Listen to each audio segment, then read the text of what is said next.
Alors, nous sommes de retour, mesdames et messieurs, pour recevoir Prince Epengue, président national du parti politique Action pour la démocratie et le développement au Congo. C'est ça. ADD. Mais, en effet. Et porte-parole de la Mouka. Exact. Prince Epengue, bienvenue. Merci pour l'invitation. Très heureux de vous retrouver sur ces beaux plateaux de Télé 50.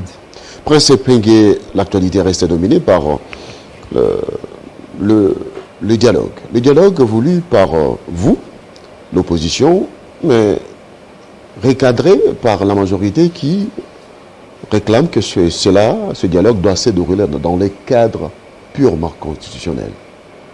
Les institutions de la République sont là pour cela. En tout cas, la coalition La Mouka, avec le président de la République élu Martin Fayulu, le président Adolphe Mozuto, Prince Epengue et tous ces millions de Congolais qui soutiennent ce combat, nous ne sommes pas pour les dialogues. Nous n'exigeons pas de dialogue, nous ne demandons pas de dialogue au sens où certains l'entendent. La coalition La Mouka exige un consensus entre les parties prenantes pour la question des élections uniquement. Je comprends très bien que... En parlant de consensus, il faudra parler entre vous. L'idée est celle-là. Il faut que les parties prenantes se parlent. Vous savez, je dis comme ça, hein, mais c'est Félix Chilombo voyage minimum une fois la semaine. Aviez-vous déjà entendu la coalition Lamouka réclamer un consensus autour des voyages de M. Félix Chilombo? Non. Il continue à concevoir des programmes et des projets qui occasionnent des détournements massifs de l'argent public. Avez-vous entendu Lamouka exiger un consensus autour de la manière dont il utilise l'argent de l'État? Non, parce que nous savons que le peuple congolais est les juges de l'histoire. Donc vous demandez les consensus autour des questions électorales? Les consensus autour des questions électorales.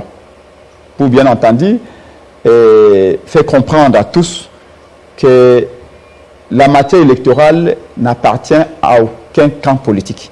C'est une matière qui concerne tous les Congolais. Et les gouvernements, quoi qu'il légitime, fonctionnent anormalement. La présidence de la République ou le président de la République foncièrement illégitime, continue de la République à sa manière, mais nous ne parlons pas de ça, nous parlons des élections. Et pour les élections, pour les élections, bien sûr, c'est d'accord. Le dialogue est accepté, le consensus, la recherche des consensus est acceptée par tout le monde, mais on vous dit, restons dans les cadres institutionnels. Écoutez, vous êtes représenté à l'Assemblée nationale ou au Sénat. Il y a une petite contradiction. Si notre exigence d'avoir un consensus est acceptée par tout le monde, on n'en serait pas là. Aujourd'hui, vous savez qu'il y a certains députés qui ont boycotté les plénières, qui avaient comme ordre du jour le mercredi dernier, de la loi électorale. Ils sont sortis de la salle.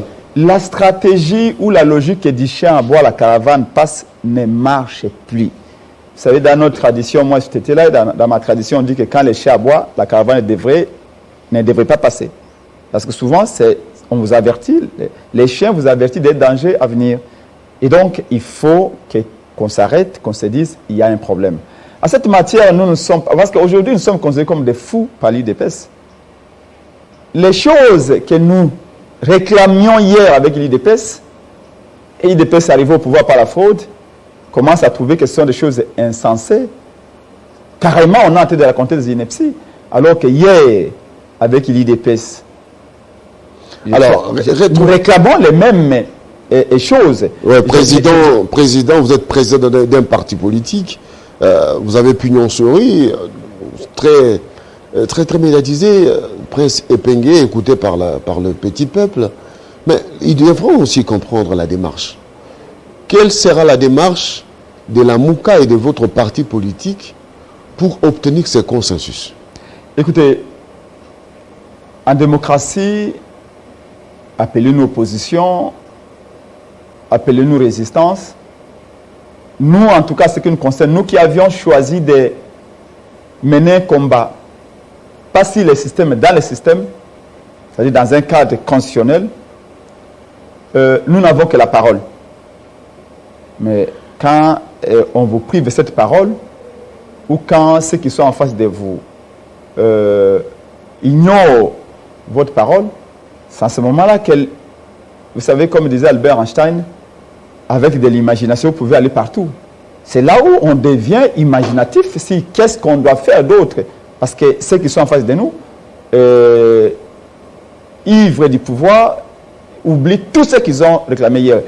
Dois-je vous rappeler que le 14 février 2015, l'IDPS, Tshisekedi, parce qu'il y a maintenant, oui, IDPS, je parle de l'IDPS Tshisekedi, 14 février 2015, avait mis sur la table une feuille de route. À la veille d'un dialogue que Joseph Kabila avait déjà donné son accord.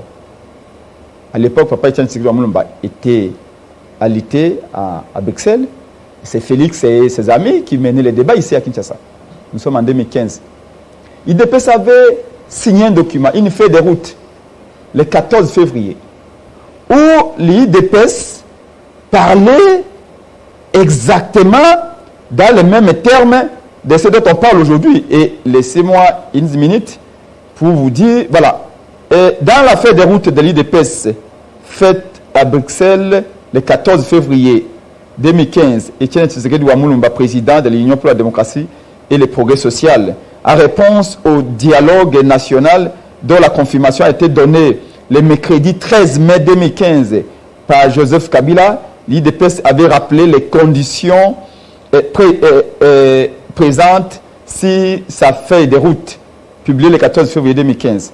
Le parti de Etienne Tshisekedi Wamulumba propose comme sujet à débattre dans le cadre de ce forum le contentieux électoral de novembre 2011, un calendrier électoral consensuel, l'audit interne du fichier électoral.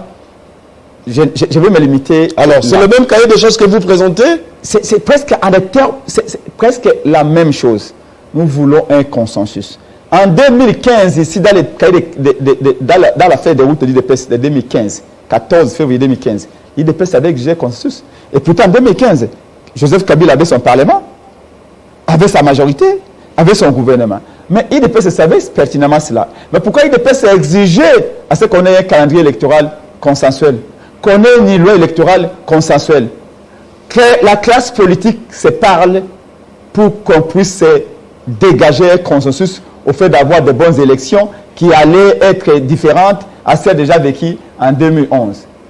Mais pourquoi l'IDPS avait réclamé le consensus en 2011, en 2015 à Joseph Kabila, et aujourd'hui quand Martin Fayulu-Lamouka exige le même consensus, on ne parle pas pour des fous, on ne parle pas pour des malades, on ne parle pas pour des gens qui voudraient avoir une transition. Alors, donc parlons un peu, définissez un peu le cahier des choses que vous allez présenter à ce dialogue. C'est quand même un sujet très important pour la nation congolaise. Qu'est-ce que vous allez présenter comme cahier des charges qui diffère du cahier des charges présenté par l'opposition incarnée par FCC? Je ne sais pas si vous le faites à dessein, mais vous insérez dans chacune de vos interventions le mot dialogue. Et nous n'exigeons pas un dialogue pour partager le pouvoir. Mais pour trouver les consensus, il faut dialoguer. Oui. Appelez ça comme vous voulez. C'est un préalable. Appelez ça comme vous voulez. Dialogue, conciliabule, consultation, cogitation, assise, forum, appelez ça comme vous voulez. Mais en tout cas, l'idée au sein de la coalition Lamouka, au sein de mon parti Action pour la démocratie et le développement congolais, c'est que la matière électorale concerne tous les Congolais. Nous sommes estimés aujourd'hui à, je crois, 100 millions d'habitants. Chaque voix compte aux élections. Je ne vois pas pourquoi c'est citoyen Mbosso qui doit dire aux Congolais comment voter et quand voter. Je ne vois pas pourquoi un certain Mbata qui doit définir comment voter, quand voter et de quelle manière et dans quel climat on va voter. Non, ce n'est pas Mbata. C'est au peuple congolais de déterminer dans quel climat il veut aller voter en 2023. Et le peuple congolais l'a exprimé largement en disant nous voulons aller voter dans un climat apaisé. Comment voter? Le peuple congolais voudrait voter et après le vote, savoir immédiatement pour qui il a voté. Et pour cela, nous disons, aujourd'hui, les parties prenantes, nous les connaissons. Les trois grandes plateformes politiques, nous les connaissons. Il y a les FCC, il y a l'Union Sacrée, et bien évidemment, il y a la coalition Lamuka. Si on doit se limiter qu'à des politiques, mais quand vous regardez la société civile, il y a bien évidemment l'Église catholique, la plus grande des confessions religieuses, il y a l'Église FCC. Aujourd'hui, il y a eu un débat ici avec les messieurs ici comme les garçons ici comme Dodon Kamba et les autres qui nous ont dit que non, écoutez, ils peuvent peser. Moi, nous sommes en pleine gigantesque tournée politique avec Martin Fayulu. C'est quand même le représentant des confessions religieuses. Appelez les messieurs, appelez les évêques ou pasteurs comme vous voulez, mais en tout cas, je peux vous le dire, je viens de l'intérieur, je viens de faire la province de Mongala, la province de la Tchapa, la province de l'Équateur, je viens de faire la province de la Kwango. L'Église catholique domine à 80%. Je n'ai pas vu une seule église de Donkamba à l'Équateur, je n'ai pas vu dans la grande Équateur. À toutes les 5 provinces de l'Équateur, je n'ai pas vu l'église de Donkamba. Mais il y a les églises de réveil, il y a les églises de réveil partout. En tout cas, je n'en ai pas compté 5. Dans toute la grande Équateur, dans toute la province de l'Équateur, je n'en ai pas vu 5. Donc aujourd'hui, l'Église au Congo, l'Église catholique, représente suffisamment la société civile pour qu'ils puissent avoir une part importante. Encore qu'on a dit qu'en matière électorale, nous voulons parler avec ceux qui ont de l'expérience. Et quand il y a des élections, on n'a jamais vu les églises de réveil aligner des témoins. Alors, je réponds un peu à l'actualité. Le président de la CENI avait, lorsqu'il a présenté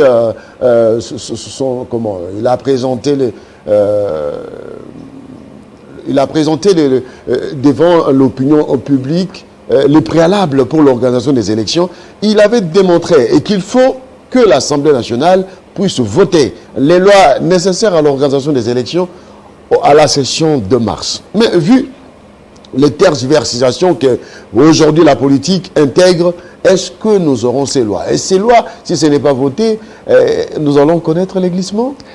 En tout cas, je vais être franc avec vous. M. Félix Tshilombo a peur des élections. Pas vous. Vous n'avez pas peur des élections? Quand Lionel Messi a entré sur le terrain, avec ses godasses, avec les varèses de son équipe, et qu'il est au centre, il a les pieds sur les ballons, en tout cas soyez-en sûrs, Lionel Messi est prêt pour les matchs. Et le président élu Martin Fayulu... Lionel Messi a été battu par le Real de Madrid. Le président élu Martin Fayulu est en ce moment en pleine tournée. Vous l'avez vécu. Heureusement, votre chaîne, cette grande chaîne, est une chaîne qui diffuse toutes les grandes informations. Le peuple peut en témoigner. Vous avez vu des foules, un tsunami, mais partout Martin Fayulu passe. Le peuple dit les changements, comme M. Félix Tshilombo l'avait prophétisé, s'appelle Martin Fayulu. Et Martin Fayulu est prêt pour les élections. La MOCA est prête pour les élections. La seule chose que nous disons, nous voulons un arbitre neutre. Alors, avant que je n'en arrive là, je vais ici fixer les cadres. Nous disons que la proposition de loi électorale déposée par M. Sesanga a beaucoup d'innovations que nous partageons d'ailleurs. Mais le problème, c'est qu'ici, nous sommes un peu comme des chats échaudés. Monsieur Lutundula, à son temps, avait présenté une proposition de la loi sur la CENI. Est-ce que vous savez la suite qui a été réservée à cette proposition?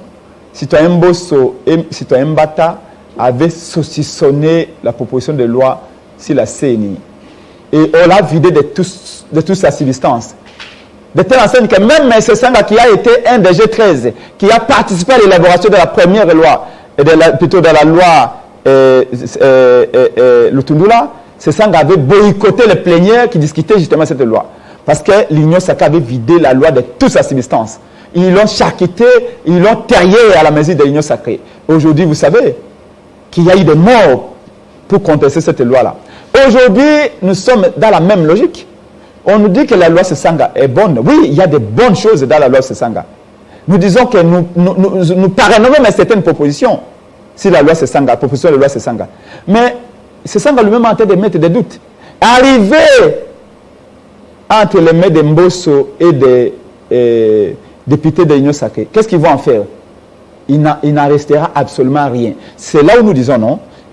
Ces parlements-là, en tout cas ces députés de l'Union sacrée, qui ne votent que quand ils ont l'argent dans la poche, qui ne votent que quand ils sont corrompus, ne laisseront rien de cette loi. En tout cas, ça concerne la charpente, les innovations que ça rapporte.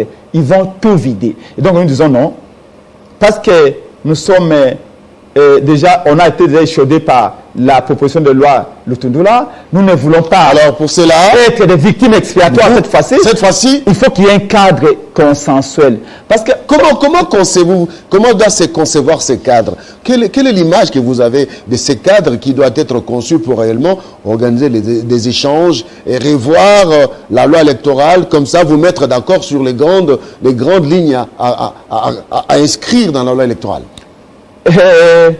Nous n'avons pas réinventé la roue. D'ailleurs, si on avait plus de temps... Déjà, vous pensez à la Cinco? Écoutez, bien évidemment, l'Église catholique doit être au milieu, l'Église de Christ au Congo doit être au milieu, et bien sûr, peut-être on va appeler quelques pasteurs sérieux. Vous-même, j'ai beaucoup de respect pour vous, vous êtes un homme de Dieu. C'est là qui explique confiance. La nation ne manque pas de bons éléments. Peut-être qu'ils sont rares, mais si on les cherche bien, on va le trouver. Je refuse de croire que le Congo... Il y a un monsieur qui a dit que le Congo est mort. Mais nous, avec le président Martin Fayulu, partout nous allons en province. Et quand ces foules, les Congolais viennent accueillir Martin Fayulu, nous leur disons non, le Congo n'est pas mort. Le Congo vit. Certes, il est malade, mais il vit. Le Congo a besoin d'un professionnel au sommet de l'État, d'un homme qui a étudié, d'un homme intelligent, d'un homme qui a une vision claire. Tout simplement, c'est ce dont le Congo a besoin. Mais le Congo n'est pas mort. Nous disons, on peut chercher de bons éléments qui vont être au centre. Et on est allé à la Senko, sous Kabila. Parce que l'IDPC veut effacer la mémoire. On n'était pas là à la Senko pour partager le pouvoir au départ. On est allé à la Senko pour dire, il y a un blocage, les pays ne peuvent pas être condamnés ainsi, nous devons parler. Et nous avons parlé. Malheureusement, à l'époque, l'ancien régime avait détourné, avait fait le contresens de ce qu'a été les idées première de l'initiative d'aller à la Senko. Ce que nous disons, c'est quoi? Aujourd'hui, l'AMOCA, les FCC, l'Union sacrée, l'Église catholique, l'Église SCC, nous allons envoyer quelques délégués pendant une semaine. Nous n'avons pas besoin de perdième. Vous savez, même quand on était parti à la Senko, à l'époque, certains avaient pris Martin Fayulu peut-être pour un fou. Quand Martin Fayulu avait dit, nous allons tous aller à la Senko, mais pas question de perdième. Il y en a qui ont dit, Fayulu a donné son argent, Fayulu avait travaillé à l'ExxonMobil, il a un patrimoine, qu'est-ce qu'il veut nous montrer? Fayulu avait dit non. Chacun de nous a une voiture, chacun de nous s'approvisionne en essence chaque matin. On n'a pas besoin que quand on est dans un dialogue, pour parler, qu'on vienne ici, qu'on dise l'État doit donner $500 chaque jour aux participants. Vous comprenez très bien. Ces gens-là, nous allons nous mettre autour d'une table pendant des semaines, pas plus. Discuter sur la loi électorale, oui, sur les innovations de la loi électorale. Exact. Mais de l'autre côté, il y a le bureau de la CENI qui est aussi contesté par le FCC, qui voudrait revoir la réqualification des membres de la CENI. Donc, pour le FCC, il ne faut pas aller aux élections. On n'ira pas aux élections avec le membre de ce bureau. Est-ce que vous partagez ce point de vue? Mais bien sûr, bien sûr. Avant, on peut dire que oui, mais le FCC, c'est le diable d'hier. Peut-être qu'il l'a encore. Oui, mais les diables peuvent finir par peut-être changer. Mais les diables peuvent aussi emprunter le langage, le préoccupation du peuple. Ce que le peuple exige, c'est que M. Kadima doit partir. Kadima pose problème. Et au-delà de Kadima, même la Cour constitutionnelle, c'est lui qui a cloué, qui a amené Kamel à la pendaison, M. Kalouba. Comment Kalouba, c'est ça, hein? C'est lui qui a la Cour constitutionnelle. Kalouba, oui. C'est M. Félix Chilombo qui nous a dit que Kamel était innocent. C'est M. Félix Chilombo qui a eu le courage d'acier de nous dire que Kamel était un homme sérieux. Mais son monsieur Kalouba a fait condamner Kamel. Et pour le remercier, il l'a mis à la Cour constitutionnelle. Aujourd'hui, que M. Félix Chilombo vient de béatifier Kamel. Revenons à l'actualité, revenons à notre... Et non, j'arrive à l'actualité, mais oui, tout se tient. Tout se tient. Allez-y. Maintenant que Félix Tshisekedi vient de béatifier Kamere, que M. Félix Chilombo nous dise aussi que M. Kalouba, qu'il a utilisé pour amener quand même à la potence, que Kalouba soit remis également. Donc, lors de ces conciliabules, la fin sera le changement du bureau de la CENI, la réqualification de la loi électorale autour d'un consensus. Oui. Mais est-ce que c'est faisable? Largement faisable si nous aimons ce pays. Si nous tenons à éviter un chaos en 2023. Vous savez que s'il n'y a pas élection, qu'est-ce qui peut arriver? Mais ce Félix Tshisekedi sera doublement illégitime. Illégitime en 2 degrés. Premier degré, excusez-moi, il n'a pas été élu. Tout le monde le sait. Et lui-même, au fond de lui... C'est Lamouka qui l'a dit. Et non. C'est Lamouka qui l'a dit. La première personne qui sait qu'il n'a pas été élu, c'est Félix Tshisekedi. Voilà, premièrement. Et deuxièmement, il a été nommé par Kabila. Tout le monde le sait. Et deuxièmement, s'il n'organise pas les élections, il devient doublement légitime parce qu'à ce moment-là, il aura même privé aux Congolais les droits de choisir des nouveaux animateurs des institutions en 2023. Ce qui fera de lui le président le plus faible au monde. Et donc, c'est susceptible d'être renversé par n'importe quel aventurier. Alors, comment vous jugez-vous? S'il y a vraiment des gens qui aiment Félix Tshisekedi dans son cabinet, ils doivent lui dire, mais c'est le président. Oui. Parce que là-bas, il n'y a que des cousins. Mais nous avons vu à la présidence, il y a très souvent des cousins, des neveux, des tantes. Nous avons vu il faut le dire, les ambassadeurs. Oui. Ici, vous êtes doublement sur une chaise injectable. Nous avons vu les ambassadeurs aller rendre visite à Mbosso, au président du Sénat, jouant un peu au pompeux sans pied, mais ils disent les dialogues, il faudra organiser les dialogues autour de la loi électorale, autour du cycle électoral. Donc aujourd'hui, vous êtes parti pour réellement épouser les points de vue et de la communauté internationale et de la communauté locale qui voudrait bien organiser ces dialogues, mais dans un format réduit. Le problème avec les politiques est que vous prenez trop de temps. Une semaine, ça sera 6 mois. Vous avez raison. Vous avez parfaitement raison. Et la Mouka n'a pas besoin d'un dialogue. Et la Mouka n'entrera jamais au pouvoir par la tricherie ou par des conciliabules. Et Joseph Kabila avait organisé 3 dialogues. Martin Fayulu n'a participé à aucun dialogue. Enfin, n'a participé à aucun gouvernement. Monsieur Félix Tshilombo, ici, il y a une année, a organisé les consultations. Bemba voulait le pouvoir. Bemba a quitté la Mouka. Bemba est allé prendre, je crois, 2 ou 3 ministères. Moïse Katumbi voulait avoir le pouvoir. Moïse Katumbi a quitté la Mouka, il est allé prendre, je crois, 3 ministères. Et aujourd'hui, comme on vous avait dit que l'Union sacrée, c'est le Titanic a été de sombrer. Maintenant, les responsabilités sont en train d'être... On se renvoie à la patate chaude.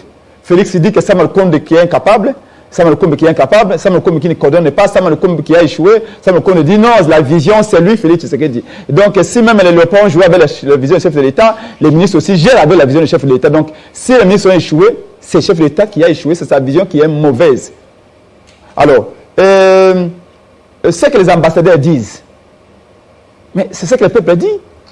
Le peuple dit, entendez-vous, donnez-moi une bonne CENI, donnez-moi une bonne loi. Le peuple dit, nous voulons une cour constitutionnelle neutre. Dans les cahiers des charges, dans l'affaire des routes de